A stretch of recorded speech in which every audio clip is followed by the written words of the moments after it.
সেদিন ছিল না বাকি। সেদিন তার সুযোগ্য সন্তান, যার নেতৃত্বে আমরা 17টি বৎসর অতিবাহিত করেছিলাম, ওই যিনি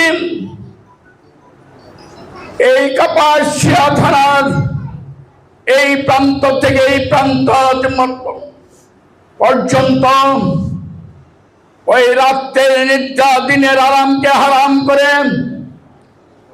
ওই মানুষের সুখে দুঃখে জীবনে মরণে কাফনে দাফনে জানাজায় অংশগ্রহণ করে খেদমত করার সুযোগ চেয়েছিল, খেদমত করেছিল।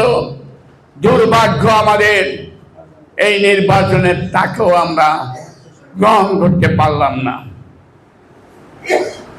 আজকে এখানে আবার নতুন করে চেয়ারম্যান ইউনিয়ন পরিষদের নির্বাচনের কথা আসছে।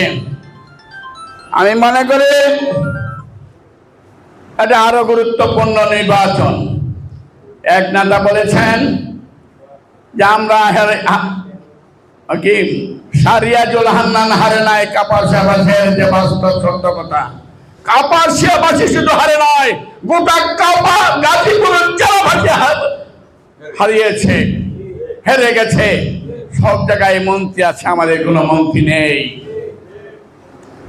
আজকে যদি তাকে নির্বাচিত করতে পারতাম, প্রথম হান্নান ওই মরহুম হান্নান সাহেবের সুযোগে নাম মন্ত্রীতে না হলে প্রথম নাম দায়িত্ব প্রতিমন্ত্রীতে প্রথম নাম ছিল সারিয়াজুল হান্নান।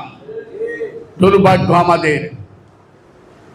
তবে আসেন, কেন হারেছি? ভোট কম পেয়ে, চ্যারিথমেটিক্যাল ক্যালকুলেশন। সাধারণ মানুষ কিন্তু সারিয়াজুল হান্নানকে ভোট দিয়েছে। ভোট দেন আমার মতন সকল নেতৃবৃন্দ। আমার এক নেতা মনে করেন বুলবুল সাহেবের সেন্টারে আমি চেষ্টা করেছি বুলবুল সাহেবকে ডুবানোর জন্য তার সেন্টারে ফেল করাতে হবে। তিনি আবার চেষ্টা করেছেন আমার সেন্টারে আমাকে ফেল করাতে হবে, বাহবা নেওয়ার জন্য। এই অপশক্তি দুর্বৃত্তদের নেতৃত্বের ওই সারিয়াজুল হান্নানের অধঃপতন। আমার কিন্তু পকেটও নাই, পকেট মারের ভয় নাই। আজকের সবাই ইন্ডিকেট করে সারিয়াজুল হান্নানকে ফেল করা হয়েছে, নেতৃবৃন্দ ফেল করেছে। তার প্রকৃষ্ট প্রমাণ আজকে নেতৃবৃন্দের উপস্থিতি। হোক, পাস্ট ইজ পাস্ট। আপনারা যারা সাধারণ নেতাকর্মী রয়েছেন তাদের কাছে অনুরোধ রইল, আসুন ওই বিগত দিনের এমপি নির্বাচনে যে আমরা ব্যর্থ হয়েছি, আমরা যে পরাজিত হয়েছি, আসুন ওই ষড়যন্ত্রমূলক, ওই চক্রান্তমূলক, ওই নেতৃত্বের কন্দলে আমরা যে হারিয়েছি, আমরা যে ব্যর্থ হয়েছি, আসুন ঐক্যবদ্ধভাবে আগামী ইউপি নির্বাচনে ওই ব্যর্থতার কবলে আপনাদের সার্থকতার তাজমহল করে তুলি। এই প্রতিশ্রুতি আজকে আমাদের, এই ওয়াদা আজকে আমাদের করতে হবে। প্রিয় সাথী বন্ধুরা আমার, বলা হয়েছে আমাদের প্রধানমন্ত্রী জনাব তারেক রহমান সাহেব ঘোষণা করেছেন যদিও নির্দলীয় নির্বাচন, একক প্রার্থী যার ইচ্ছে প্রার্থী হতে পারবে, কিন্তু দলের থেকে আমরা একজন দেব।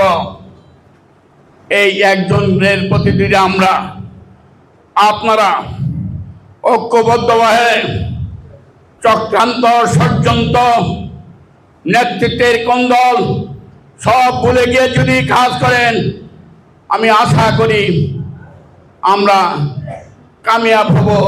তবে নেতৃত্বে মালিক খোদা আল্লাহ প্রদত্ত নেতৃত্ব। তবে একটা জিনিস, পাস করে আর ফেল করি, একটা জিনিস কিন্তু বোঝা যাবে, একক প্রার্থী দেওয়ার পর, একক প্রার্থী ঘোষণা করার পর যেই নির্বাচন করবে সেই এলিয়াজুল হান্নানকে ফেল করেছে তা প্রমাণ হয়ে যাবে। এবার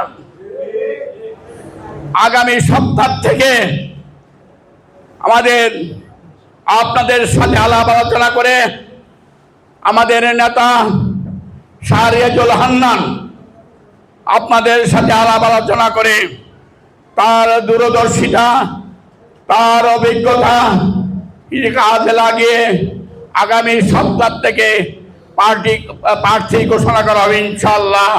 প্রথম আমরা সিংহশ্রী আরম্ভ করবো আগামী সপ্তাহ থেকে। কাজী আপনারা আলাপ আলোচনা করে আসুন, আমরা সবাই মিলে সকল কিছু দুঃখ কষ্ট ক্লেশ হিংসা বিদ্বেষ নেতৃত্বের কন্দল টন্দল যা আছে বৃহত্তর স্বার্থের জন্য ক্ষুদ্রতর স্বার্থে ত্যাগ করি।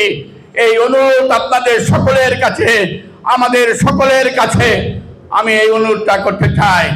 এই শহীদ রাষ্ট্রপতি জিয়াউর রহমান কালুরঘাট বেতার কেন্দ্র থেকে তিনি বলেছেন উই রিভল্ট, আমরা বিদ্রোহ ঘোষণা করেছি এবং on the behalf Bangabandhu Sheikh Mujibur রহমানের পক্ষে স্বাধীনতার ঘোষণা করছি। আজকে তার স্বাধীনতার ডাকে লাখো লাখো মুক্তিযুদ্ধে অংশগ্রহণ করে এই লাল সবুজের পতাকা ছিনিয়েছে, বাংলাদেশের নামের মানচিত্র হয়েছে, আমরা স্বাধীন বাংলাদেশ পেয়েছি। তাকে আমরা বিভিন্ন সংকট মুহূর্তে ৭৫-এর ৭ই নভেম্বর সেই সংকট মুহূর্তে আমরা তাকে পেয়েছি। তার মাধ্যমে এই বাংলাদেশে বহুদলীয় গণতন্ত্রের সূচনা হয়েছে। আজকে ১৯৮১ সনে কিছু কুচক্রী মহলের মাধ্যমে তিনি নিহত হওয়ার পর